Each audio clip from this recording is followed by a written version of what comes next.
លជាលើដំបងបងអស់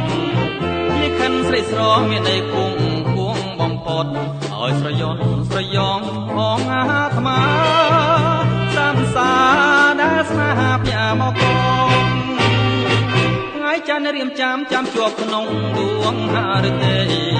ទៀងពេញសំដីដែលដួងចិត្តស្រីបំណងឲ្យបងចងត្រង់វាសនាស្រីថ្លាមថ្លៃកាលគុំរីរៃអរាព្រាមសូមប្រគល់រូបថតដោយចិត្តស្មោះស្មរព្រមទាំងខ្សែកមួយទង់ជាអនុស្សាវរីយ៍នាងជាតំណាងសេចក្តីស្នេហាតបសេចក្តីសារនៃកែវប្រលឹងក្តីបរិសុទ្ធរៀបថែមិនរំលត់ឡើយ